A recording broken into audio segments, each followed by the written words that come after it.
So Crisis on Infinite Earth ended a couple of days ago, and I made some videos for the first 3 episodes, and you guys already know my feelings about it so far. And I finished watching the 2 hours, even though in South Florida we had some issues with the audio. So this video I'm going to discuss the last 2 hours, but I'm not going to be doing it alone. I have a guest today. What's going on YouTube? It's your boy Who Else _22 here with my man. So Colin, how do you feel, or what are your points on the entire Crisis on Infinite Earth so far? I mean, to be honest with you, DC really knocked it out of the park. My overall consensus of the 5-hour event, it was fantastic. It's a couple things that I didn't like, but the majority overall, I loved it.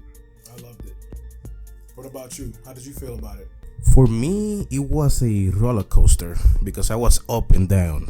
I was very excited for the first hour when we got Oliver Queen dying. I didn't see that coming, but that first hour, I felt like it felt like, you know, previous crossovers. Then getting into the second and third hour, I wasn't very thrilled. I think it did make up in the last 2 hours. Now, there were some things that were missed. For example, I didn't see the Reverse Flash anywhere, and we saw it in the trailer. It could be missed in the trailer, but he was there, and this has been teased since the beginning of Flash, and we didn't get it. Now, why didn't it happen? I'm just here questioning. I don't understand why. What are your thoughts? Yeah, I mean, I agree. I made a list of some pros and some cons. All right, so for my pros, I loved in the first episode that they killed off Oliver Queen because it was unexpected. No one thought it was coming. I feel like the majority of us probably thought he was going to die in maybe the 4th or 5th episode, but in the first, classic. I loved it.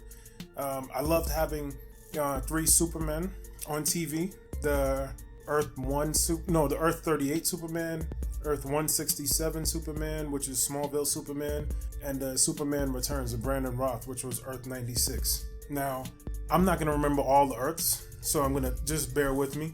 I like the Kevin Conroy Batman, the Earth 99 Batman, which was the Kingdom Come Batman also, because he had the exoskeleton suit. I love the 2 Supermen fighting each other. It was dope. I like Jonah Hex being in it also. The Anti-Monitor, I loved him erasing all the Earths. So to me, I feel like he's on a different level than Thanos. Thanos snapped half of the universe, while the Anti-Monitor destroyed all universe. Lucifer being on there from Earth 666 was dope. I love the Earth 90 Flash being there, as well as the Flash from Earth ? Which was Ezra Miller, because they never said what Earth Ezra Miller came from. I love that they finally added Black Lightning to it. Martian Manhunter played a bigger role in this crossover. We finally have Earth Prime. We have the Super Friends finally also. And that I feel like DC did a great job connecting all the universes together. And when I say that, I mean they had so many different pieces from movies to other TV shows, and they show you that it's all connected. I'll ask Christian what's his pros from everything. My pros in general were that this crossover, I think it was like a love letter to the fans overall. I really think in here they were trying to please everybody, and by doing that, some people were not really going to be happy about the entire episode, like in the past that they have done this crossover that I barely could fly a flaw in them as far as the story goes. But throughout the entire episodes, they were giving everybody something. At times, I just felt like sometimes like the story was dragging too much. Yeah, I agree. But I also understood why. I mean, when I was watching it, my wife was like, "Oh, you're not as excited because it's not what you were expecting." Right. And I understood that, and those 2 hours after the first one they were iffy for me. Yeah. After watching the last 2, and seeing the reason why Oliver died, that we're gonna get the Spectre, and understanding the whole thing, then Oliver dying at the beginning, total surprise for me. Yeah.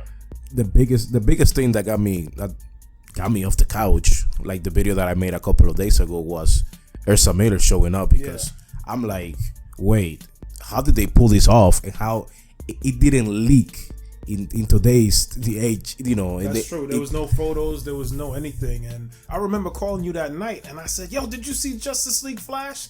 And you were confused, I guess, because you paused the TV, or you probably went to the restroom or something. But I remember calling you because I was so hyped, because I kept saying to you, I would love to see a Justice League connection, maybe Henry Cavill be on screen, and to actually get a Justice League member on screen and interact with the CW universe, priceless. I just feel the same way. I just feel like this is gonna be opening doors. You know, we got the Flash, but now I'm like, can we get Henry Cavill?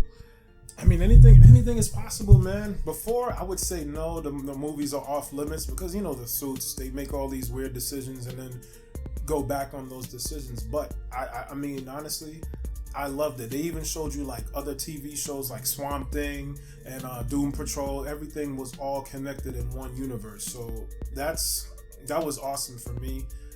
Hats off to everybody, Greg Berlanti, all the guys at CW, everybody that was able to make this happen, man. You guys knocked it out the park. I gotta agree with you there. Now, I'm not gonna say it's my favorite crossover, but I understand what they were doing there, and I think they deliver for what they went for, you know, overall. So I'm gonna be with you. I'm gonna say, you know, thank you for everybody that put this together. I know that Greg Berlanti's name is always thrown out there, but I know that there's more people behind all of this.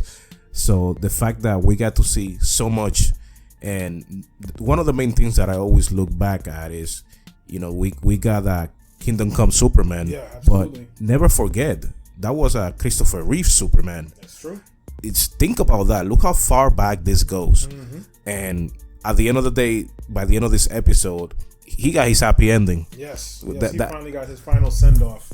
Like, they gave him his because, you know, in Superman Returns, he didn't really get a second movie to either even say goodbye to us. So for them to give him that send-off was fantastic. Now, other stuff that I liked about this crossover is finally the Justice League, aka Super Friends, they were formed. Yes.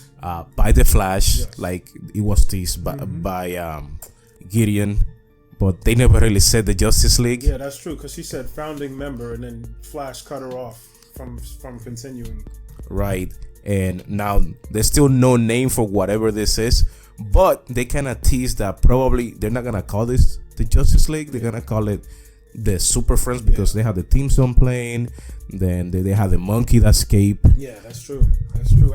Again, a lot of things that I loved about this crossover. To me, it is my number one crossover. Everything, the Anti-Monitor, the Monitor, showing us how the Monitor became the Monitor. Everything was great for me, except there are some cons. And I don't know if you want to kick it off, or should I kick it off? The cons for me. The first one, Bebo. Now, I can't lie to you guys. I actually went on Amazon to try to buy Bebo, and I couldn't find it anywhere. But Bebo in the episode killed it for me. I don't like Legends of Tomorrow. The only good thing out of Legends of Tomorrow is the action figure, if they'll ever sell it. Other than that, I could do without Bebo. Let's talk about Bebo. And the reason why I want to touch on that is, I know it's the Legends episode, so something of that magnitude was gonna happen. That was gonna be like, seriously, silly. You guys had to do that. But the reason why I'm mad I was, let's say, upset at this scene is because by the 5th episode, I'm like, anytime Reverse Flash is showing up, right? Yes. So they spend the CGI budget on Bebo because it's part of Legends. And you won't even give me Reverse Flash. Right now, I don't understand why. But right now, because I don't understand why, I'm like, seriously, you spend the money on that scene. On that, like, it did nothing. It's just, it showed us that the heroes were fighting together on one Earth. But so what? I don't know. It's just, Bebo is just not for me. After that season, I literally stopped watching Legends. I was a big Legends supporter. 3 seasons, and after that I just said, you know what, when I have time, if I'm bored, I'll watch it. I still haven't watched it. Yeah, I mean, I agree with you. It is a bit silly, and that's one of my other cons is no reverse flash, because in one trailer, I don't remember what the trailer was, but in one trailer, it actually shows you for a split second the reverse flash running, and then all of a sudden, we watched episode 4 and 5, and he's nowhere to be found, and I was confused because the last maybe 10 minutes of the 5th episode, I kept looking at my watch and saying, okay, we got 10 more minutes. I know he's going to come on screen. We have nothing. There was no cliffhanger. There was nothing. And that's what was so confusing and misleading, is because there was a trailer showing the reverse flash, but then we didn't get him. I'm not sure why that happened, or why. Maybe they left it on the cutting room floor. I don't know, but I was disappointed. That was one of my cons. No reverse flash, Bebo. I have a couple of others, but I'll let Christian tell his. Now, the next con. And this one, I was afraid that it was gonna happen. I saw it in the trailers, and then once I started watching, I'm like, they're just gonna leave it like that. Oliver he's the Spectre, and I was excited that he was a Spectre, but there was no. He just was wearing some clothes, and that's it.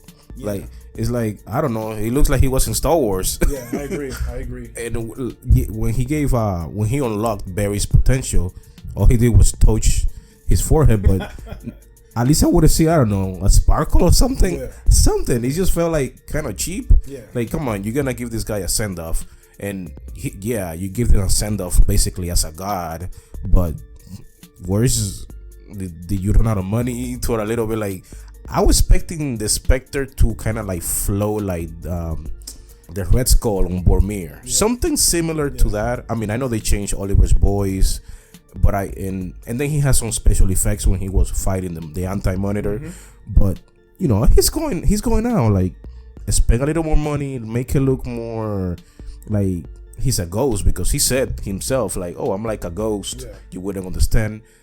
But it just felt like he was just wearing a clothes, and the way that he was just sitting with the former Spectre is like, what are you learning? Like, I don't know. It felt like something I could shoot behind my house, and I could be the Spectre. You know, I'm glad that he was the Spectre. It's just kind of the execution there. But what do you think about that? Well, I agree with you. There wasn't a lot of tender love and care with Oliver's send off. I mean, again, like Kristen said, I love that he was a Spectre. Him even saying, "You have failed this universe." The Spectre actually did say that in the comics. So it just felt right, because that was Oliver's signature line, "You have failed this city," and for him to say that, it brought it home for me. But yeah, just a couple of things were very cheesy about it. I'm hoping in the Arrow series finale that they'll give him a real send-off. Maybe he will be like a ghost or something, and he'll just be protecting or watching over all the Earths and just being that powerful being. I mean, maybe he died in body, because that's what happened, I'm assuming, in the last episode. He died, his physical body died, but maybe the Spectre's spirit is going to continue to live on. And that's the send-off they might give us with the Arrow season finale. So that's what I'm hoping. I don't know. I could be wrong, but that's what I'm hoping for. Now, something that kind of I think I overlooked while watching, but I thought about it afterwards. They made Batwoman a paragon, right? Yeah. So, everybody's getting their time to shine. Mm-hmm. I feel like everybody got their little piece to do. Mm-hmm. But after Batwoman went to see Bruce Wayne in that other Earth, mm-hmm. it felt like she was lost in the last 2 hours. What did she do? I agree with that. I mean, I really don't remember too much, other than she challenged Supergirl, I think in the second episode, to not use the Book of Destiny to try to bring back Earth 38. And I feel like maybe that was the only, because what was she, the Paragon of Courage? I think that was the only time that she ever displayed that courage, because Supergirl could have wiped her out easily, but she was able to stand up to her and say, hey, listen, I don't care if you're stronger than me, I'm not going to allow you to do this. So I feel like after that moment, there was really no emphasis on her. I mean, the other characters, you could see that they did play their part, except for Ryan Shore. I didn't really see the necessity to have him, but I get it. There's rumors going around that he's going to be the new Adam, because Brandon Roth is expected to leave after this season of Legends of Tomorrow. So I get why they're trying to introduce him, but I didn't really see that he had a total purpose. Maybe I'm wrong. Maybe you guys could tell us in the comments, but I didn't see any reason for him being there. You know what I mean? I think he was just there for exposure, since this is a big event. So they're like, hey, this is gonna be your new Adam. Get to know him, and I guess eventually maybe he'll end up on Legends somehow, and then people will know, oh, I know who this guy is. But other than that, I mean, he kept saying, what am I doing here? And I think a lot of us were like, yeah, what are you doing here? Right. But I guess they wanted to have like a human element in part of the Paragon, saying, you know, everybody can be a Paragon. But I was just feeling like, sure, like, what are you really doing there? I thought he was gonna build something. Well, at the end he did with the Atom. They did build something. So at that point, yes, he had something to do. Right. But while being the Paragon, and when they were at the beginning of time fighting, I saw him trying to fight the Shadow Demons. Right. But wow, he was just a person. I don't know. That's more of another conversation and another video. But Yeah. I was a little iffy about that stuff. But I think they were just forcing us to get to know this guy because he's coming. Yeah. And to me, another con that I did have, speaking of Paragons, was the name Paragons. I feel like there was no need to specify these 7 magical people that's going to help us save humanity. They could have just used them and not even call them Paragons. It would have been fine for me. It was just unnecessary. To me, it was unnecessary to focus on, oh, the Flash was the Paragon of love. Like, how did that help this crossover? You know what I mean? Like, that's just a nitpicking idea that I had, and I didn't think it was necessary to harp on these are Paragon. I didn't care about that. I just cared about the fight scenes, and that's what I was here for, the fight scenes and the action. I didn't care about the Paragon of love, truth, whatever other names there were. And the last con that I really had, no Batman in the bat suit. You know, we had Batman, we had the bat suit, but we didn't have a Batman in the bat suit. And again, these are just the crazy things that these suits come up with. We're using this character for the movie, so we don't want to confuse the audience. But to me, it's already confusing because on one hand, you have, you know, Ben Affleck that was just Batman, and now you're using another character in Robert Pattinson that's also Batman. So are you telling me that's not going to be confusing to the audience? Then you have 2 different versions of the Joker. Like, how is that not confusing, but you won't put Batman in the TV? I don't know. Maybe I'm overthinking. Christian, what do you think? I'm with you in all of that. I mean, I hope that Ezra Miller coming over finally takes all that stuff out. I know that DC, Warner Brothers, there have been changes in the last few months, so hopefully everything that we know from the past now is truly different. Now Ezra Miller came to TV, maybe that changes that. Maybe all that, oh, it's get confusing. Maybe it's all out of the window now. I hope. But you never know when they see. They'll do something and then there's another way. That's true. But only time is gonna tell us. So let's talk about the last fighting scene where With the anti-monitor? where we have the anti-monitor. It looked great. Yeah, I love that was a pro for me, but I forgot to write it down. Him growing and being so massive, that's actually in the comic book, so I actually love that part. But go ahead. Yeah, and everything, it looked good. And Superman, Supergirl, Martian Manhunter finally got his time to shine. Yeah. We saw him in every episode pretty much. I was loving that. So I'm glad that he was in the crossover. But there were some people in this fight that had no business being there. Not because I don't like the character, but it's, you know, from a logistics perspective. What is Diggle doing there, throwing bullets at the anti-monitor? Yeah, Come on. That's true. That's true. And Supergirl's sister, like, you're looking to get killed. Yeah. And you know, speaking of Diggle, I hope they do something with his character, because you guys, they've been teasing him being Green Lantern for so long. And I can't lie, I kind of was hoping that he would get the green ring, you know, during this crossover. I mean, I heard they're doing a Green Lantern show over at HBO, so hopefully, you know, they'll bring him over there and officially make him a Green Lantern. But that's one of also my cons. I was really looking forward to him being the Green Lantern. I know no one said he would be Green Lantern, but there was just so much hype around it. Like they were teasing it for a while. Last season they kept teasing, and we finally met his stepfather, Diggle's stepfather, and his stepfather's last name was Stewart. So I went crazy because I'm like, John Stewart, huh? you guys, I see what you're doing there. Jon Stewart is actually a Green Lantern. Okay. But even Flash of Earth 90 said, John, you're not wearing your ring. So it's just multiple build-ups. And I was like, okay, he's going to get the ring. And then he never did. So I'm hoping that it's still a possibility. Hopefully, DC, if you guys are listening, we wouldn't mind him getting the ring. So please make that happen, please. I really thought that when he was down there, shooting useless bullets at the Anti-Monitor, that somehow the Anti-Monitor was gonna be like enough, and somehow he was gonna be so injured, and I don't know, maybe we're gonna get a scene that the ring was gonna fly by, and we don't really want to see him like creating shapes with the ring, but get the ring, get the suit, and throw a laser beam at the Anti-Monitor, and that would have done it for me. We're like, okay, I get it, you couldn't do much, but a laser beam, you can do that. Absolutely. But they didn't do that because I don't know why, but I know there were hints. They didn't say what's gonna happen, but there have been if you watch Arrow from season 1 up to now, you've seen all the hints and you're like, come on, brother, like just give it to the man already. Like, and this was perfect. It would have been perfect right now to do it because it's a cosmic threat, so why not? And you rewrote Earth, or all the universe, so you could have just somehow sent him the ring. But hey, I guess he won because he got his boy and his little girl back. So that's true. He got back Sarah. That is very true. He got John Diggle and he got Sarah. And then also another person that got 2 kids was Superman.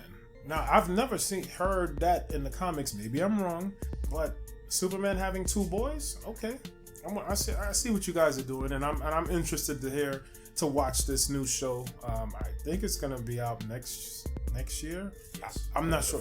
In the fall. Okay, I'm definitely looking forward to it.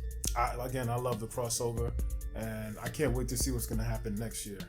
No, that's it, man. I had way more pros than cons, so I can't find much to bash them on. So no, I can't find anything else good.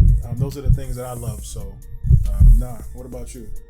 Now let's just touch on the crossover overall. The Anti-Monitor. So they get rid of him by shrinking him. Yeah. It doesn't feel like he's really dead. They left the door open for something in the future. And I'm glad, because the CW will kill a villain just like that. And I'm glad that they did leave the door open, because just like I mentioned a few minutes ago, he grew so massive and in size. It doesn't mean he can't figure out a way to come from, I guess, the microverse, whatever they called it. I think it was the microverse they called it, but they left the door open, like you said. So it's definitely a possibility of him coming back. I can't wait for the fall. I can't wait for December to come back. It's only January, and I'm already looking forward to December. So I'm definitely looking forward to the next crossover and what they could bring. Possibly crossover the HBO series, because I heard it's supposed to be closely related to the CW stuff. So I mean, let's see. Right now, I'm basically like crossover hungover after 5 episodes. So I don't know. I hope next year we're not getting 5 hours, because it looks like they have to cut it because of how long it takes to make these things. So going back to the 2 hours for a couple of years, I'll be fine with it. Like, I really wanted this 5 hours, but I guess a few more years, 2 or 3 hours, especially like last year. Yeah. If they go back to that, I mean, right now they're getting so many shows, so it's gonna be hard to like give every show an episode for a crossover. So if they do 3 hours, they bring X amount of people, or they could still bring everybody but reduce it to a 2-3 hour, move the story and the fighting quicker, get to the point. So I see what you're saying, because it felt like there was a lot of, I want to say, dead air, because it was like, you guys are dragging out the story. I feel like 3 hours might be a sweet spot. If it would feel like a movie to me. So do maybe 2 episodes in December and then 1 picking up in January for the finale. Yeah, I agree with you. I'm just excited, and I'm looking forward to it, man. But it's your boy Who Else _22, and we'll definitely see you next time. And before we head out, I just want to say thank you, Stephen Amell, for the time that you have played the Arrow. You brought that character back from like nothing. It was just in the animated series, and even there, nobody really cared for that character. So when we say the Green Arrow, we always gonna think Stephen Amell, the father of the Arrowverse. congratulations on your journey, and we look forward to seeing whatever projects you have coming forward.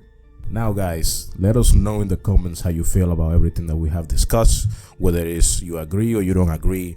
All your opinions are welcome. And remember, I'm giving away the Avengers game. It has been delayed from May to September. So whenever they release the game, I will give it away. All you have to do is follow and stay active on the page. We'll see you next time. Peace.